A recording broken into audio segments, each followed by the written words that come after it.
Hi there. I've noticed that there's an awful lot of people who have been struggling with the instructions on how to make the face mask that Yale New Haven Hospital here in Connecticut asked for.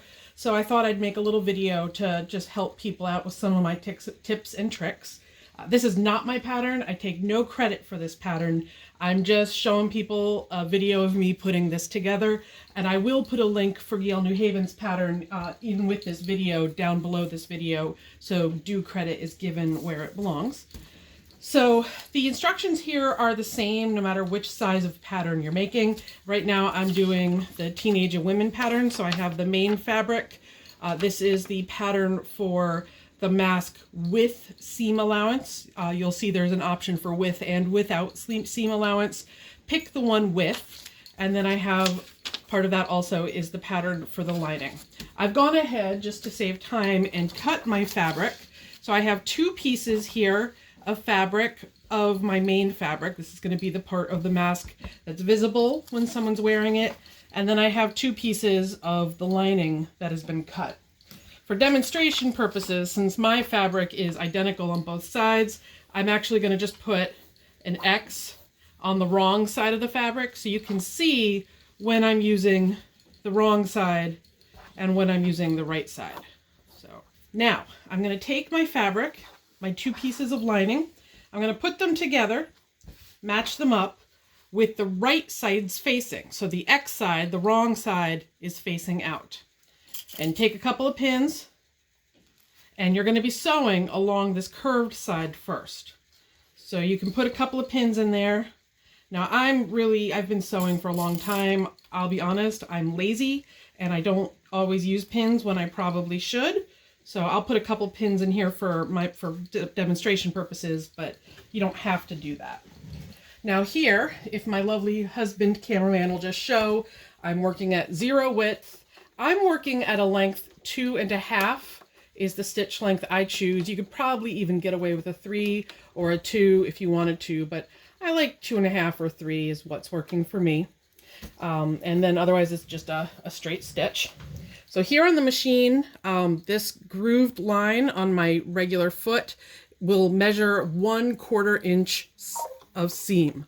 So that I'm gonna set this up so the edge of my fabric is going to be lining up with that groove right there. That is my 1/4 inch groove. I'm going to start sewing, and I'm just going to start by going back and forth a couple times to knot my thread. And since my thread is getting a little tangled, let me get that guy to behave a little bit better. There we go. And now I'm just going to start sewing. I stop and I pull my pins out before they reach my needle. You don't have to do that. You could decide to just keep stitching right over your needles. I don't recommend it, even if you are trying to rush. And the reason I don't recommend that is when you sew over needles like that, first off, there's a decent shot you're going to bend your needles, your pins, you're going to bend them or break them. But even worse, you'll end up breaking your sewing machine needle. And I will fully admit that earlier today, I was being lazy and going over my pins, and I went and broke a needle. So that was frustrating. I went back and forth a couple times at the end there to make my knot, and I'm just cutting my loose threads. And now I'm going to switch over. I'm going to put that liner to the side, and now I'm going to grab the main fabric. Once again, put these two pieces together with the wrong sides facing out, the right sides facing each other. And we're going to do the same thing. We're going to put a couple pins in there.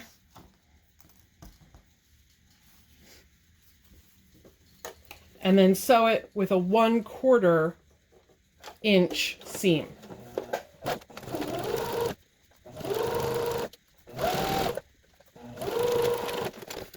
Next, before I unfold these and open them up, I'm going to take a little pair of scissors, and I need to make small cuts along the seam here. I don't want to cut all the way to the thread because I don't want to cut my thread, but I want to make little incisions just up to the point of the thread, just a little bit of space before the thread. I'm making each of these incisions about 1 inch apart from each other, and I'm going to work all the way around the curve. And the reason you want to do that is when this mask opens up, if you don't make these incisions, this fabric, if you look on the liner side that I haven't cut yet, this fabric is going to try to stretch and bend, and it's going to stop, and it won't be able to bend and open up, and you'll end up with a lot of bunching at the front of the mask. You don't want that. Whereas here, now that I have the cuts, when I start to pull on that string, on that thread, those incisions open up, and it helps that mask to lay nice and flat. So now I'll just make the same incisions on my liner. And then once those incisions have been made, I'm going to open my mask up like this. So this now, if you look on the back side, that seam is going to be folding over to one side. I'm folding it over to my left side while this is facing me. And I'm going to do something called top stitching. So while this underside seam is pushed over to my left side, I'm going to sew just to the left of that stitch line right there. So let me put this on in here. And so if you can really look in close, if you can see, the seam here is going in just to the right of where my needle went down. My needle is going down just to the left of the seam. It's going to really hug it. I go back and forth a couple times to knot my thread, and now I'm going to just pull this fabric out from each other to make sure that's nice and opened as wide as it can be. And I'm going to take my time here. And every now and then I'm going to check underneath, and I'm going to make sure that my seam is still pushed over to the left side. So I'm definitely stitching it down. And I'm going to pull this section apart now, and I'm going to keep top stitching. Same thing, check underneath, pull apart, keep top stitching. Now, in the instructions that the original pattern gave, it wants you to actually iron this flat before you do the top stitching. And absolutely, I'm going to be honest. If you're doing this the right way, the quote-unquote right way, you should be ironing this first. But if you're making 200 masks and you're trying to move quick, this is one of those places that I think you can get away with cutting corners a little bit. You can skip this particular iron step. So you'll see that is, I have that pulled nice and open. I have not lost any of my seam there, and there is my top stitching. I'm going to do the exact same thing now with the main fabric. I'm going to open it up. And when you do this top stitching, some people like to do this where the seam is on the top, so you can really see that it's going in the right direction. I don't recommend that. I find when I'm doing my stitching on a sewing machine, the top thread is more likely to end up looking very nice and clean, and sometimes I'm more likely to get some bunches or some tangles on the underside, and I'd rather that end up being on the side of my fabric that's not going to be showing. So that's why I choose to do it this way. These are not, hard and fast, only one way to do it. Rules, these are just my personal suggestions, my tips and tricks, I guess you could say. So once again, I'm checking to make sure my seam underneath is going this way, and I'm holding this fabric. I'm kind of gently pushing to the left and right with it, and then running it through the machine just to the left of that original seam. And that top stitch is going to help hold the shape of the mask.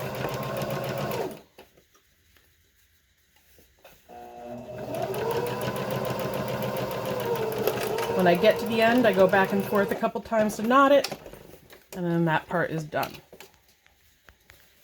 I trim my excess thread, get that out of the way. Now I'm going to put my my main front fabric to the side. I'm going to get my liner back over here. And I'm using, this is an optional part of the mask pattern. If you scroll down on the pattern that the Yale website gives you, it talks about a way to put a nose wire in that will help the mask pinch down on the nose. It's actually a fairly easy add-on, and it uses the same normal mask pattern with seam allowance. So this is a piece of bias tape that I've made myself. It's 2 inches by 6 inches, And the main thing to remember is while this fabric is cut, if this is a woven fabric, so it's cut this this way, when I cut it, if you think about the way this fabric would have been, this one gets cut on a diagonal. So if you know what bias tape is, then you'll understand what I'm talking about. It's a conversation in and of itself. I take my bias tape, I'm going to fold it in half, and I just run my finger along the crease a little bit. What I basically want here is just to leave a little bit of a mark, a little bit of a, you can see my crease now there, that's going to serve me as a little bit of a guide. And then I fold it this way also. And same thing, I'm going to run a little bit of crease with my finger. You can do this with an iron. I don't think it's necessary as long as, because it doesn't need to be a permanent crease. This is just a little bit of a guide for you as you're putting this together. This is different than the way the original mask pattern tells you to do it, but the result is identical, and I think this method is faster. So now this is going to be held up. I'm looking at the right side of the liner. So there's the back side with the ugly, let me get out of my light there, with the ugly side there. There's my X's, right? So on this, the right side, on the top of the nose bridge, I'm going to take my bias tape and I'm going to line it up so that my crease I made here to mark the center of my bias tape is going to be right on top of my seam. Not my top stitch, but the actual center seam.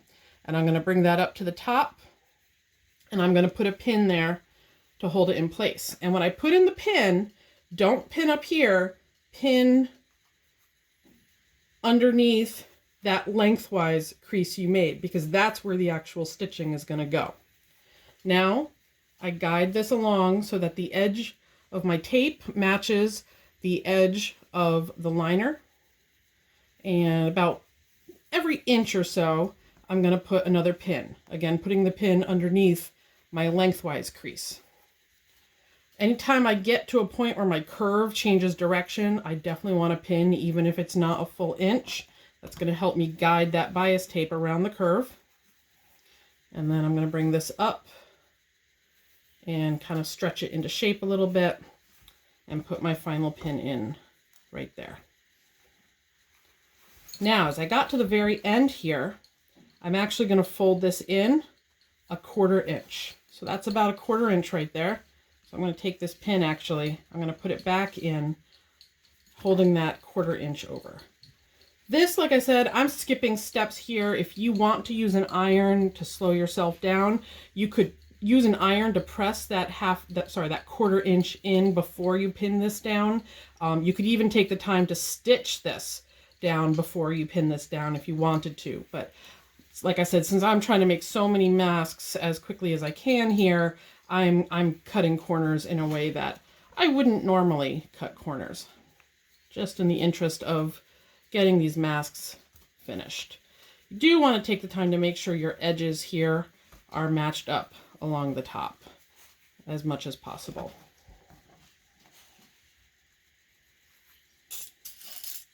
While I'm getting the rest of these pins in, I will give a little bit of a shout out to the local fabric shop where I bought the fabric that I'm using to make these masks. It's Kate So Modern here in Guilford, Connecticut. High five to Kate and her staff for staying open so that we all have access to fabric right now to be able to make these masks. So please go and support the local fabric shop if you have that opportunity. So again, on both sides, I'll point out I folded that in a 1/4 inch and I pinned that down. I'm now going to start just past the edge of my bias tape, and I'm going to sew. You could sew right on top of that lengthwise crease and use it as your sewing guide. I actually like to sew just to the right of it, closer to the nose bridge edge. And the reason why is that helps to actually make sure that when you fold this up, your edges will all meet up very, very nicely. So like I said, you can stitch right on that crease, but I recommend just a little bit over from it. So let me get this in and start my stitching. Go back and forth a couple times.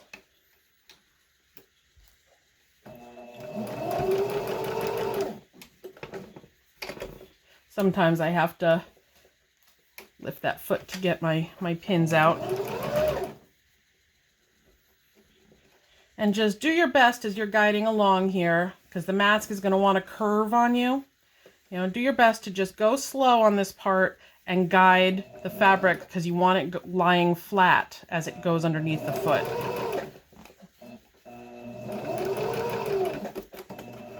Now, when I get to sections like here where the seam is, it's gonna have a tendency to want to bunch up on me. So sometimes I pick the fabric up.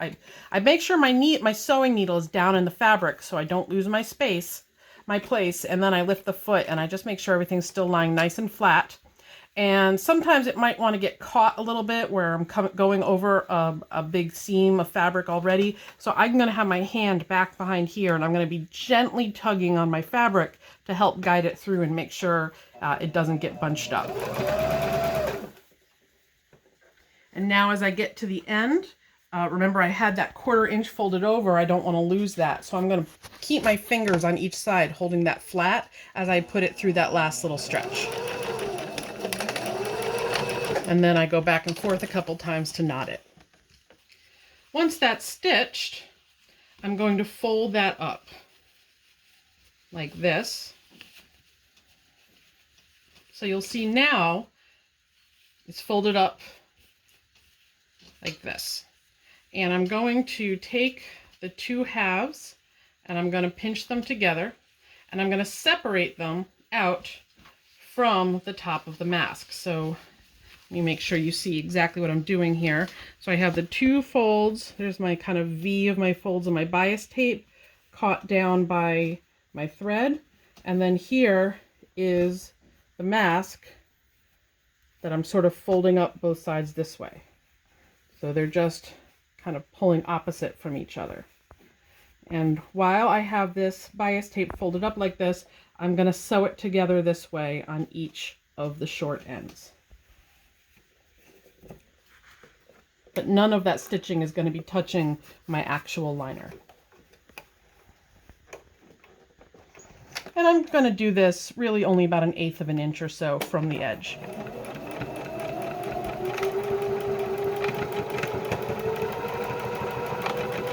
And I really just go back and forth a couple times like that, and it locks all down for me. And once again, I'm going to cut my excess thread.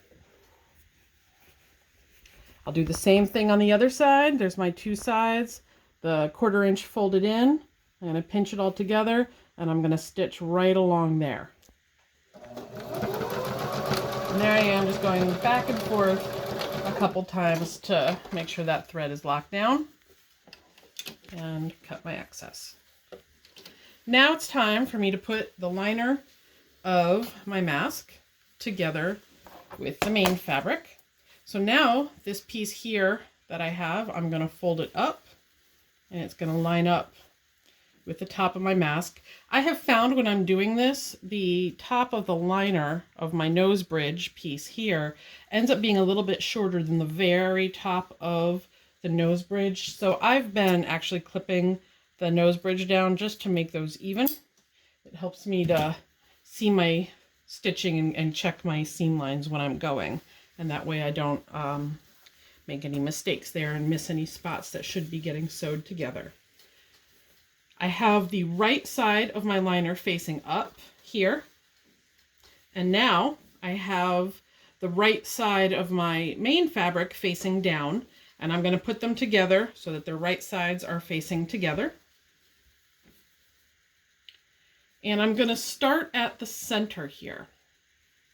So I want to try to match up these center seams the best I can. Get that right there. Now notice these aren't completely matched up lengthwise because I had trimmed my gray liner down a little bit. So that's why that looks the way that it does. And I'm gonna put my pin there. But then once I get past that little center part that I had trimmed, now they're gonna match right up. So everything matches together. And about once every inch or so, I'm going to put another pin. Work my way around the curve, keep pinning stuff together all the way to the end. And let me go and finish this up on the other side. So note, I start my pin in the center and then I work my way out to the edges. I find that's a better way of making sure that everything is matching up nicely and you don't end up with your mask being kind of lopsided one way or the other. Keep matching things up. Now in a spot like this where you'll see my that nose liner I was making is a bit longer.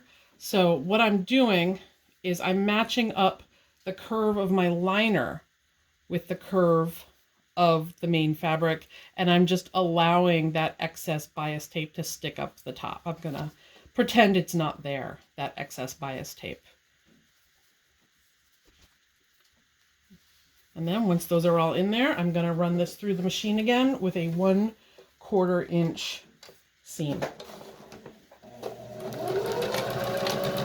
Couple back and forths to knot my thread. And as I said, I'm going to use the actual liner there, that inside piece of fabric, the shorter piece of fabric, as my guide for my 1/4 inch. I'm not using the bias tape as my guide for my 1/4 inch of seam.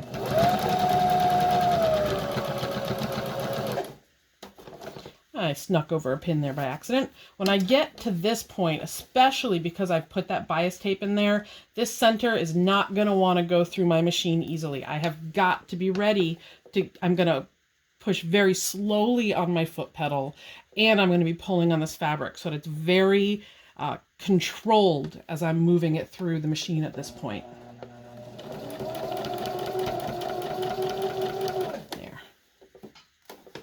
And again, I'm using the liner as my guide for my 1/4 inch, not the bias tape.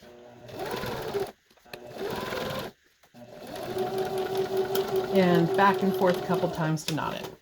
I'm going to do the same thing on the bottom of the mask now. So that was the top edge. Now time for the bottom edge. Once again, I'm going to start in the center. I'm going to make sure my seams, my center seams, are matching up. And I'm going to pop a pin in there. At this point, I also like to just kind of push the fabrics together to make sure it feels like they're the same length, like nothing is bunching up weirdly on one side or the other.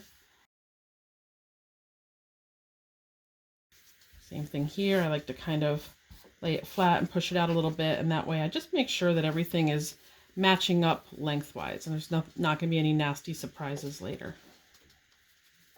And then do the same thing on this side.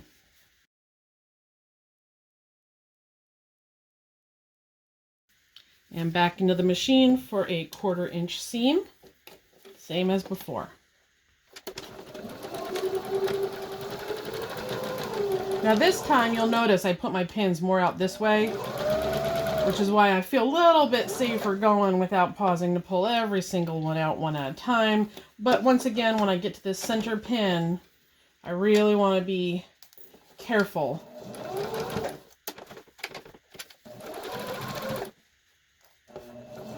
Notice here also, you'll see my edge here is a little further past my 1/4 inch, but if you'll look, you'll see my top liner is a little longer than the main fabric. So I'm following along that main fabric underneath is how I'm getting my 1/4 inch seam.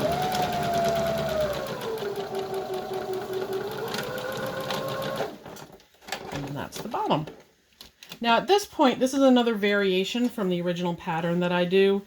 The original pattern wants you to clip these seams here the same way that you did when you did the curve along that vertical curve. I do not clip these. I actually think by not clipping them, it helps to stabilize the shape of the mask a little bit. And I actually like having it like that. Now I'm going to turn the mask right side out, and we're going to do top stitching again, the same way that we top stitched before to help open that seam up. We're going to do the same thing. Once again, this is a point in the pattern where it tells you to use an iron to press the seam open. I skip that step with the iron. In a time when I'm had more time, I would absolutely use my iron. But in this case, in the interest of just moving things along, I am skipping that step. What I am doing instead is I'm putting my fingers inside the opening on the side of the mask. And I'm starting at the center again, and I'm going to work my way out to the edge. And I just push up. So I've got my finger right there inside the mask, and I'm pushing up so that I can really see. If you look in close, you can really see the little tiny threads there that I can tell that seam is all the way open. I fold it down, I smooth it out, and then I'm going to put a pin in there to hold it, help it hold its shape. I'm going to do the same thing working my way out and putting a pin every 1 inch or so. And like I said, this way, this is just a point where I just hold off on the iron to save myself a little time.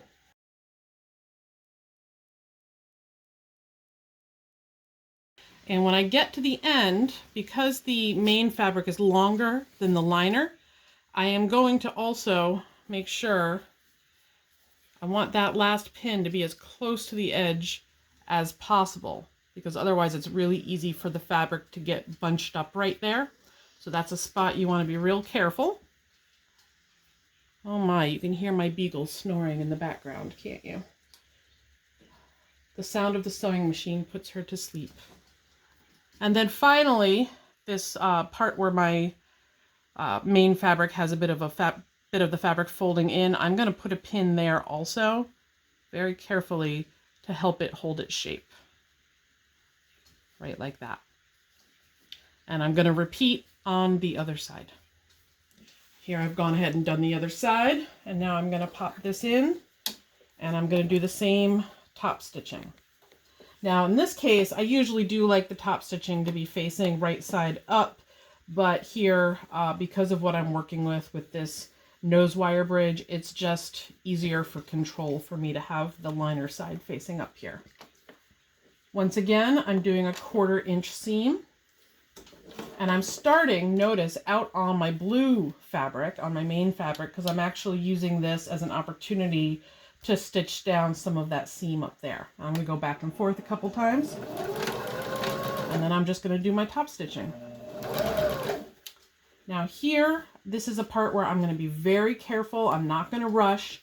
And again, I'm going to be holding my fabric from the back to help guide it through carefully, especially when I get to the nose wire fabric section.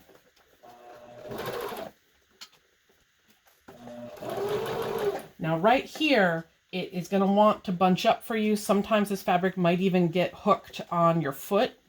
So I like to put the needle down into my fabric. I lift my foot and I make sure that this is pressed down and underneath my foot so that it's going to move through smoothly. And then I am tugging on the back of my fabric very gently to make sure it doesn't get caught up. And yet, sure enough, I ended up having to actually give that a real tug to keep it moving through.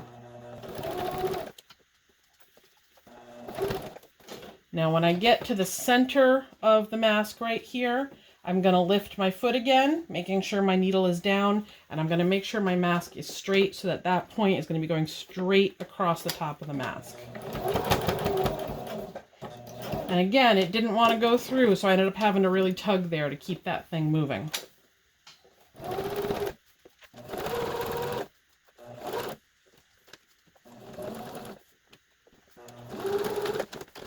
And now I'm going to rinse and repeat and do the exact same thing to the bottom of the mask. There, now I have the top of my mask top stitched, and now I'm going to do the same thing with the bottom. Once again, in the original instructions, they want you pressing this seam open with an iron. I'm skipping that step in the interest of time. So instead, I am starting at the center of the bottom of the mask. I've got my finger inside, and I'm just pushing up from the inside to make sure that seam is all the way open. I make sure also I'm kind of pulling a little bit on both sides like this to help to make sure my fabric is matching up nicely. And then I put my pin in and then continue my way out to the side.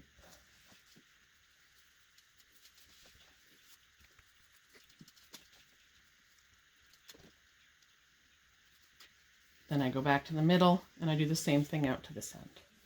There, I've got my pins. I'm gonna pop this in, and once again, I'm gonna start out on the blue fabric, stitching this down with a 1/4 inch of seam. Or rather a 1/4 inch from the edge, since this is top stitching and doesn't have a seam.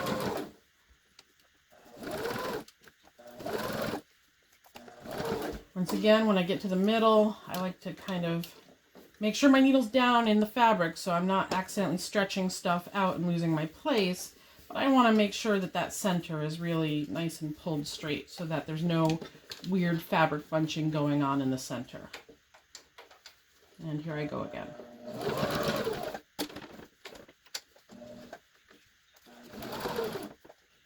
I got a little further out from a 1/4 inch than I want to be.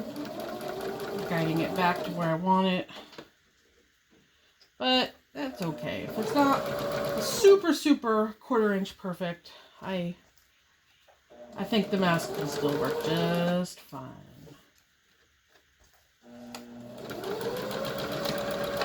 And then back and forth to knot. All right, home stretch. Now, got my pins here. So now we're going to do the sides where the ties or the elastic are going to go.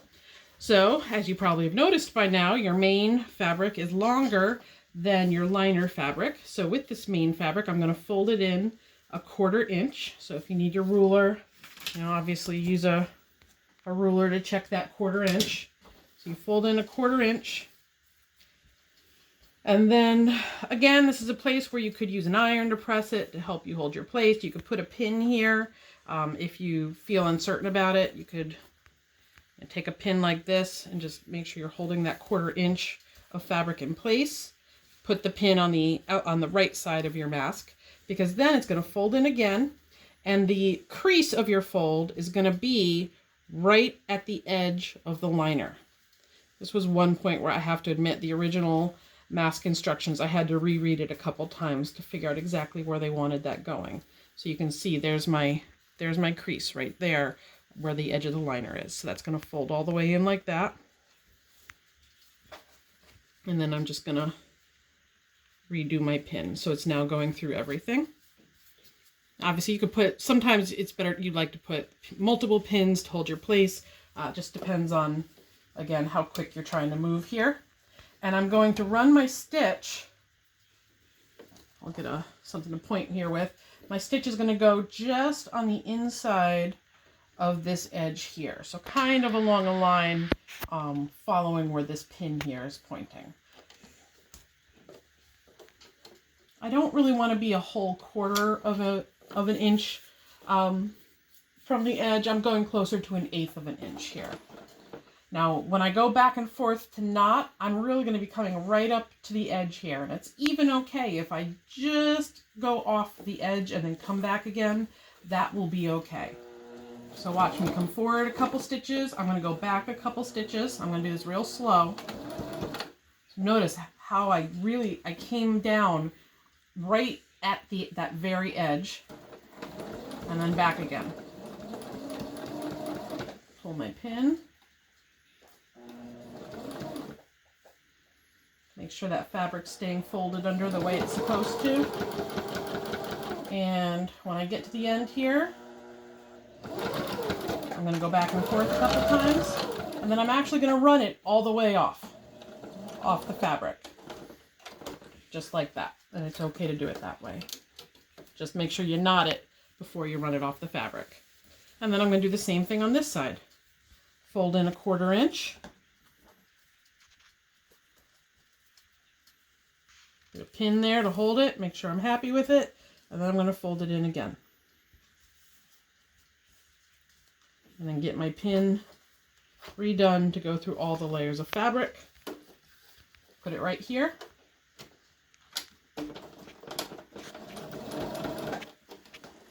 And right there, my mask didn't want to keep moving, so I do have to move it a little bit. Make that guy happy. There we go. That guy was definitely complaining there on me for a moment. all the layers of fabric it's trying to move through. Do make sure when you're doing this that you're using a needle in your machine meant for woven fabrics, not knit fabrics. Assuming you're making your mask out of a woven fabric. Needles for woven fabrics are sharper and do a better job of puncturing the fabric. And yeah, I got a little bit of a tangle there. I may end up pulling that and fixing it, but that's okay. For demonstration purposes, this still gave you what you needed to know. So there, now this mask is finished. The pouch here is where you can put in a nose wire or a pipe cleaner, something like that. It's left open on the sides so that somebody can remove the wire again to be able to put it in the wash. And then these side pouches are where the ties or the elastics can be woven through. Okay, I battled that thing through, so now I'm going to keep just pulling it through like this. And then I just make it so that it's even. Now, if you wanted to, you could stitch a single line right across the middle. So if this were a pin where my stitch, I would just stitch right there from that stitch line out to the edge, and that would hold your tie in place. So there, we'll just pretend this other tie is threaded, and then what I would do is these two ties would tie on the back of the head at the top, and these two ties would tie behind the neck at the back. And there, that would be your finished mask right there. And of course, if you want to do elastic or any of the other options, those are all explained in the original mask instructions. I hope this helps people out. If you have any questions, feel free to leave them in the comments section below. I'll do my best to answer questions, but I've got 4 kids, so I might take a day or 2 to get back to you. Anyway, I hope this helps people who are out there churning out masks for anybody who needs them. Have a great day and stay healthy.